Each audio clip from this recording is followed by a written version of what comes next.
Good morning, everybody. This is Keith Helwig from Cops Corrections Videos. Today I'm breaking my usual format. I have a guest with me, Kaja. Kaja is someone that I've known for a few years, and she reached out to me and asked if we could make a video together. And I'd like to kind of turn things over to Kaja and let her introduce herself. And tell me, Kaja, why did you contact me?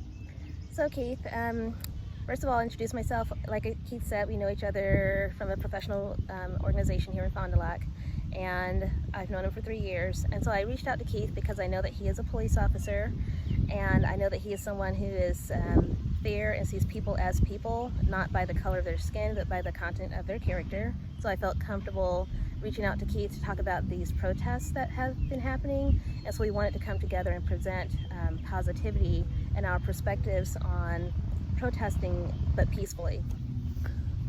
That's great. You know, Kaja and I talked about this a little bit beforehand, and one of the areas we both agree on is peaceful protests. Peaceful protests really do get the message across. Wouldn't you agree?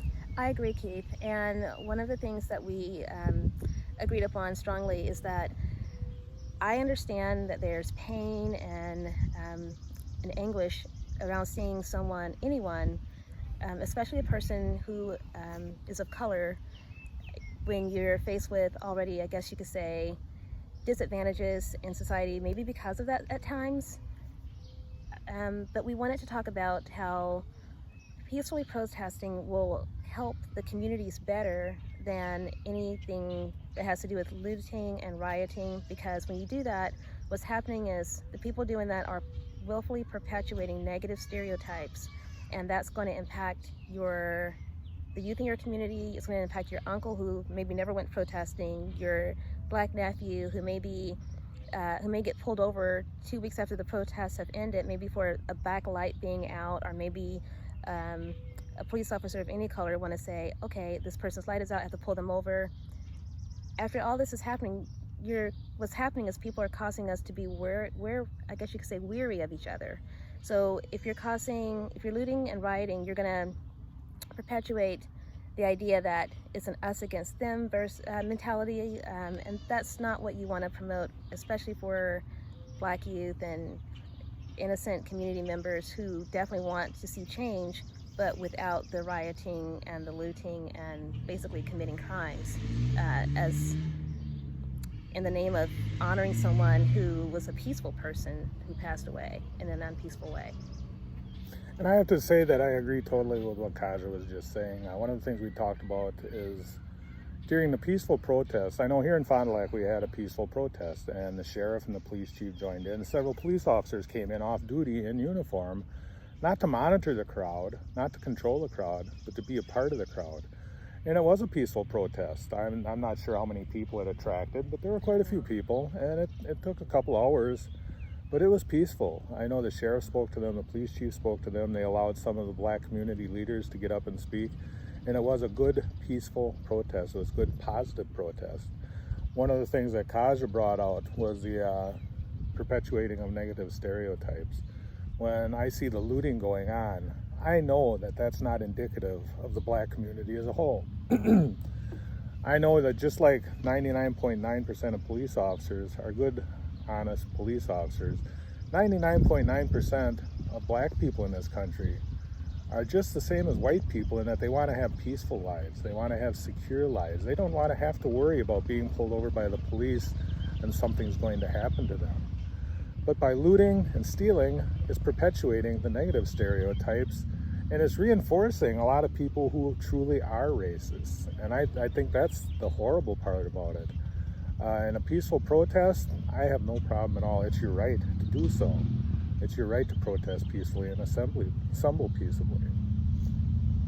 What else would you like to add, Kaja? Well, that's basically what we wanted to get across, is definitely uplift the community, band together, stand for what's right, but just let's do it peacefully so that we can build each other up rather than tear each other down.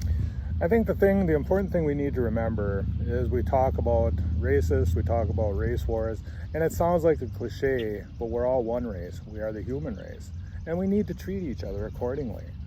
You know, Kaja is a black woman, and I respect her as much as I respect anybody else. I like her as much as I like anybody else. I would treat her no differently than I would treat anybody else. Just as if I was on a traffic stop, and it's happened where I pulled over black people who claim that the only reason I'm stopping them is because they're black. And I've taken the time to reason with them as to why I stopped them. And I've actually had them apologize to me at the end of it. Because I don't know if they thought by claiming racism that I was just going to forget the whole thing. But if I take the time and explain why I stopped them, what's going to happen, I think it eases the whole situation. As police officers, oftentimes we need to learn to communicate better. You know, just because you're wearing a gun and a vest, it doesn't give you a bulletproof butt. You still have to be accountable for your actions. You still have to be accountable for the way you treat people. I've never treated a person any differently than I would want to be treated if I was in a similar circumstance. When I worked at the prison, I didn't look at inmates solely as inmates. I looked at them as flawed human beings who maybe made a mistake. But you know what? There were times where I could have ended up in a prison cell as well. One of the stories I like to tell is when I went to my first class reunion, I was voted the person that changed the most. And that vote was based on the fact that I worked in a prison and didn't live in one. Wow. So people can change. Yep. A lot can change in lives. Don't let negative stereotypes perpetuated by a few individuals create a dialogue in your mind that all black people are bad, or all white people are bad, or all cops are bad. As I said before, we're all a part of the same race, the human race. Is there anything you'd like to add, Kaja? Nope, I disagree with everything, and I just hope that this message reaches people and it helps promote positivity. All right, well, once again, this is Keith Helwig from Cops Corrections. If you like my videos, hit the red subscribe button. And until next time, stay safe and watch your back.